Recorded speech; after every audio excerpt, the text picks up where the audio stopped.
Yang pertama disampaikan yuhibbunal khalqa wa yansawnal khaliqa. Manusia mereka akan lebih mencintai makhluk yang diciptakan. Manusia satu waktu akan mencintai makhluk apapun bentuknya, baik manusia, hewan, kendaraan, atau selama yang telah diciptakan oleh Allah Subhanahu wa taala, mereka lebih mencintai makhluk. Wa yansawnal khaliqa, dan mereka justru malah melupakan khaliq, malah merupakan Allah Subhanahu wa taala sang Maha Pencipta. Dan sekarang relevan dengan kondisi saat ini. Manusia mereka lebih fokus dalam urusan duniawi yang hakikatnya adalah makhluk. Mereka meninggalkan urusan-urusan ukhrawi. Manusia lebih cinta yang berkaitan dengan urusan-urusan makhluk, sedangkan lupa siapa yang menciptakan makhluk itu. Duniawi, walaupun sesuai dengan keinginan kita, tetap hakikatnya disifati oleh Allah Subhanahu wa taala sebagai makhluk yang fana, sebagai makhluk yang tidak kekal. Bahkan di dalam Al-Quran Allah mensifati dunia dengan ungkapan la'ibun walahwun. Dunia ini hanya tempat untuk bersenda gurau, walahwun, dan hanya bercanda saja. Akan tetapi umat manusia saat ini, bahkan umat Islam, mereka justru lebih memfokuskan pikirannya, lebih memfokuskan waktunya, lebih memfokuskan hartanya untuk mencintai hal-hal yang sifatnya makhluk dibandingkan dengan mencintai Allah Subhanahu wa taala yang Sang Maha Pencipta. Kendati pun disampaikan oleh para ulama, ini relevan dengan kondisi saat ini. Manusia lebih mencintai harta, manusia lebih mencintai kesehatan dibandingkan mengingat Allah Subhanahu wa taala yang Sang Maha Pemberi harta dan Sang Maha Pemberi kesehatan. Ini yang pertama. Lalu yang kedua, yuhibbunal mala wa yansawnal hisaba. Manusia banyak yang justru memfokuskan usia, memfokuskan waktu untuk mencari harta, wa yansawnal hisaba, dan mereka lupa akan ada hisab nanti ketika meninggal dunia. Untuk kondisi saat ini, baik orang-orang non-muslim, hatta umat muslim sekalipun, mereka lebih fokus untuk memperkaya diri bagaimanapun caranya. Baik harta yang dicari dengan cara yang halal atau dengan cara yang haram. Yang penting bagaimana supaya saya, istri, anak, keturunan dapat mendapatkan harta dengan cara apapun akan ditempuh untuk kondisi saat ini. Sedangkan manusia lupa ketika manusia sudah meninggal dunia akan ada hisab di depan mata.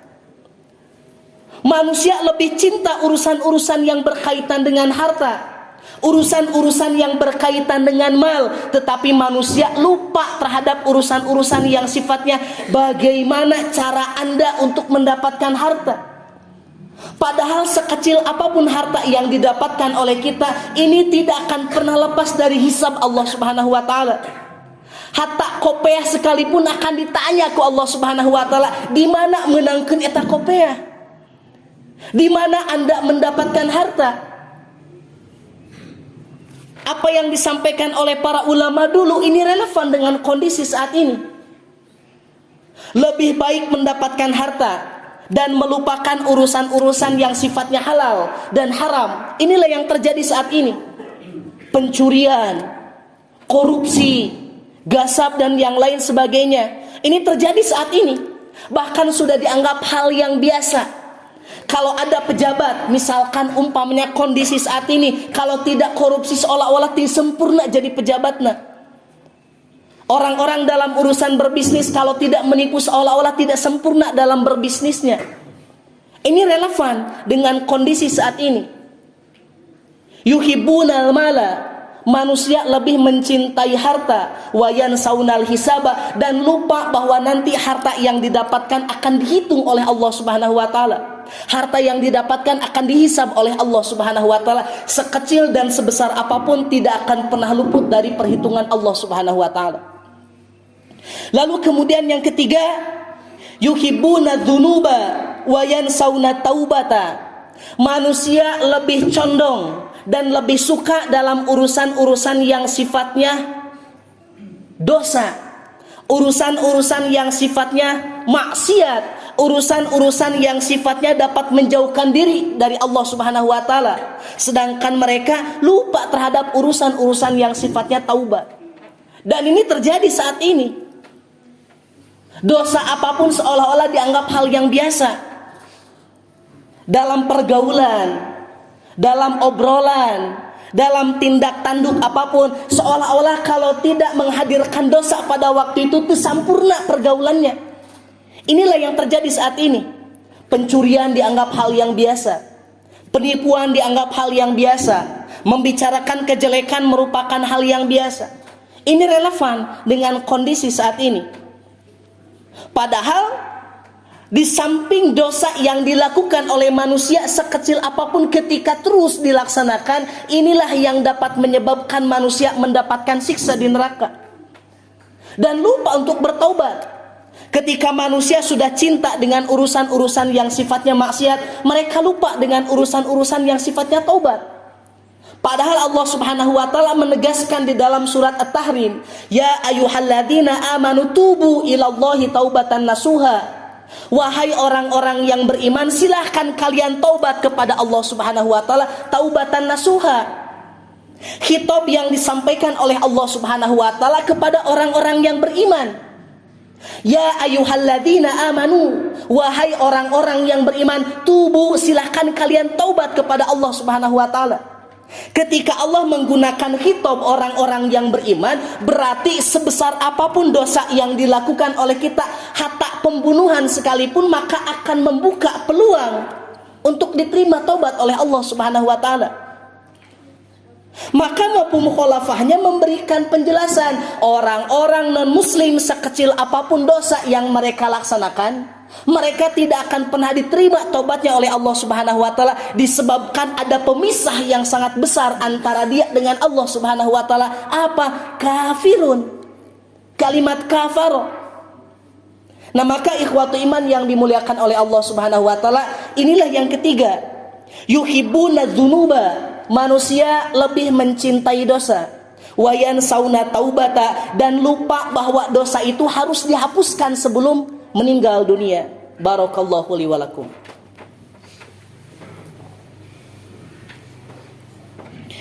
Hamdan wa syukran lillah, amma ba'du.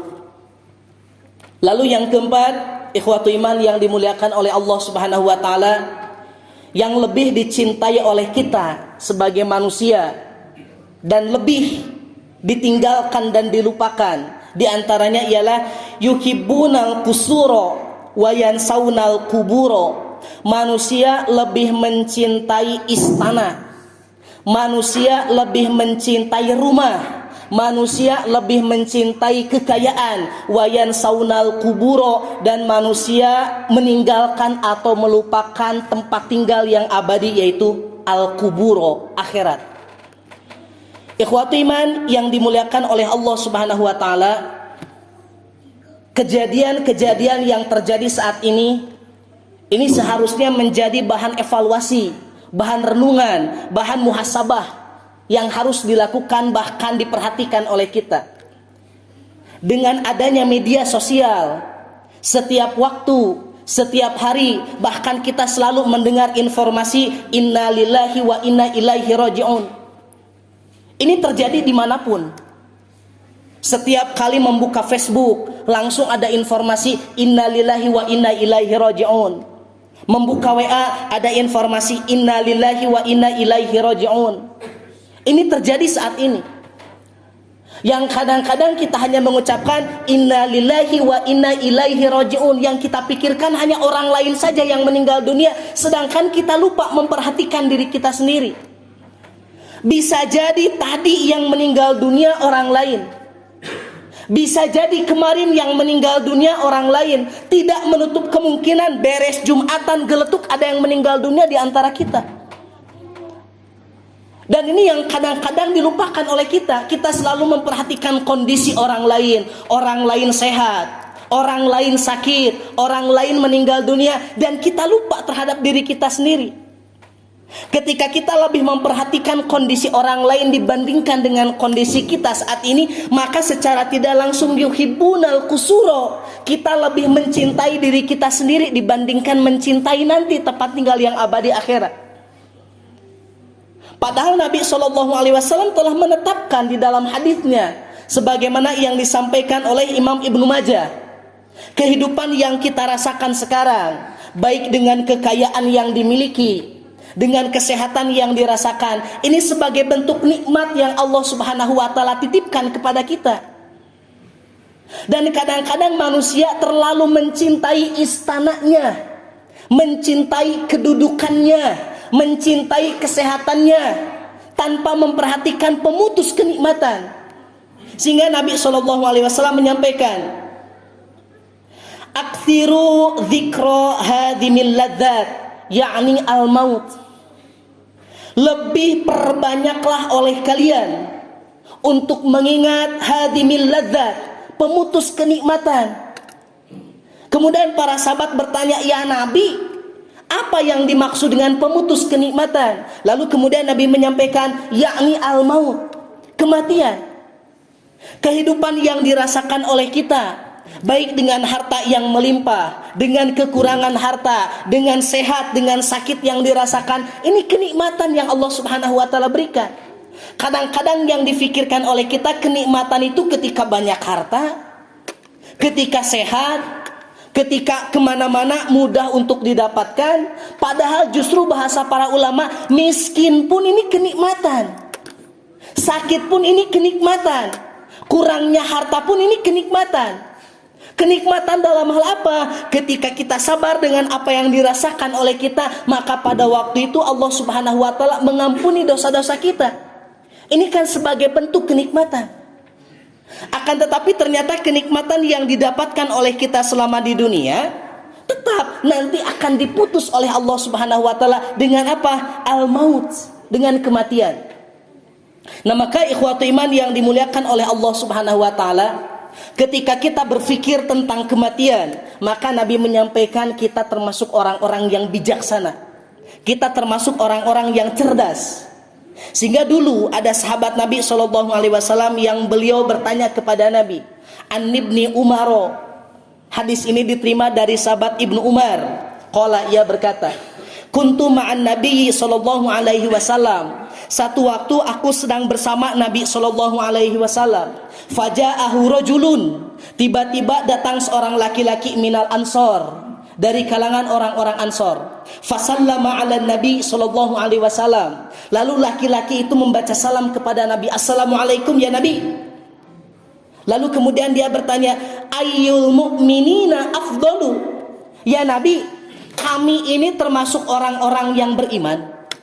Orang-orang muhajirin termasuk orang-orang yang beriman.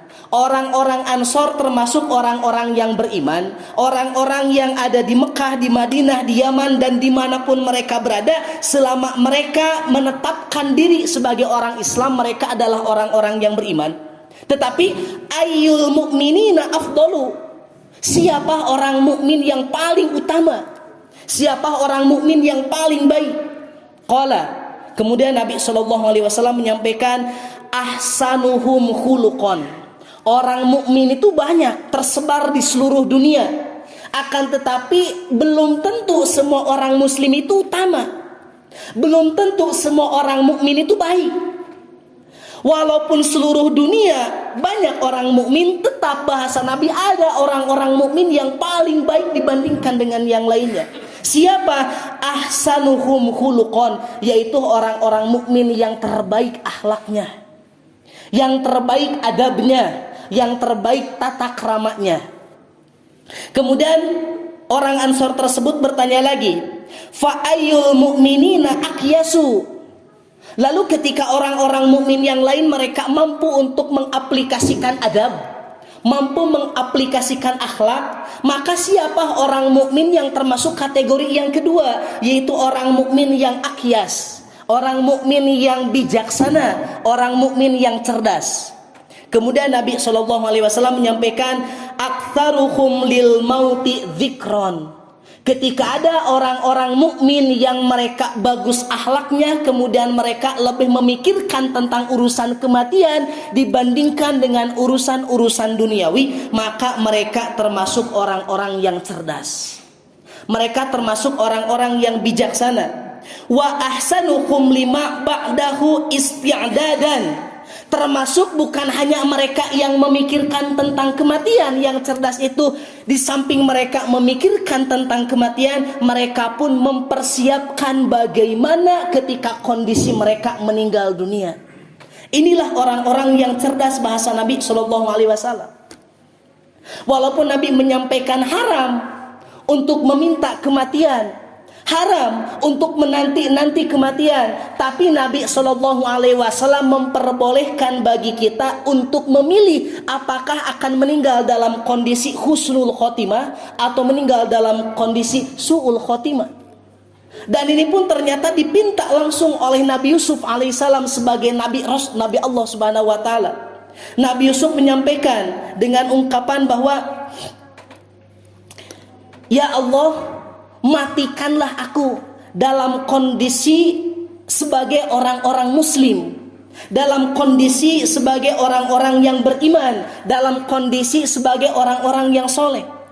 Meminta kematian hukumnya haram, tetapi ketika kita meminta kepada Allah meninggal dalam kondisi orang-orang yang beriman, meninggal dalam kondisi orang-orang yang soleh, ini dianjurkan. Sehingga Nabi Yusuf menyampaikan, tawaffani musliman, ya Allah, matikanlah aku dalam kondisi Islam. Wa alhiqni bisolihin, dan golongkanlah kami termasuk orang-orang yang soleh. Nah, ikhwati iman yang dimuliakan oleh Allah Subhanahu Wa Taala, berapa banyak orang-orang yang meninggal dunia saat ini tapi mereka masuk dalam kategori su'ul khotimah. Berapa banyak orang-orang yang meninggal dunia saat ini, tapi ternyata mereka meninggal dunia tanpa diperhatikan oleh orang lain, tanpa disolatkan, tanpa didoakan, tanpa menggunakan metode atau mulasarah jenazah yang dicontohkan oleh Nabi Shallallahu Alaihi Wasallam. Mengharapkan kematian haram, tetapi mengharapkan meninggal dalam kondisi husnul khotimah, mengharapkan meninggal dalam kondisi banyak orang yang mendoakan dan mengurus jenazah kita, ini dianjurkan oleh Allah Subhanahu Wa Taala sebagaimana yang disampaikan oleh Nabi Yusuf alaihissalam. Nah, ikhwatu iman yang dimuliakan oleh Allah Subhanahu Wa Taala, mudah-mudahan banyaknya kasus meninggal dunia saat ini menjadi bahan tadzkirah bagi kita bahwa hakikatnya manusia sedang mengantri untuk kematian. Bisa jadi saat ini, kemarin, lusa, atau bahkan detik barusan, 1 menit, yang barusan 1 jam, yang barusan saudara kita yang meninggal dunia. Tetapi tidak menutup kemungkinan 1 jam ke depan, 1 hari ke depan, 1 minggu ke depan kita yang meninggal dunia. Maka Nabi SAW sudah memberikan anjuran ketika kita memikirkan urusan kematian, bahkan ketika kita mempersiapkan bagaimana cara meninggal dunia, kita termasuk orang-orang yang beriman, orang-orang yang cerdas, bahkan orang-orang yang bijaksana. Mafhum mukhalafahnya, ketika kita hanya memikirkan urusan-urusan duniawi, maka secara tidak langsung keimanan yang ada pada diri kita otomatis akan tergerus dengan pemikiran-pemikiran yang berkaitan dengan urusan duniawi. Naudzubillah min dzalik.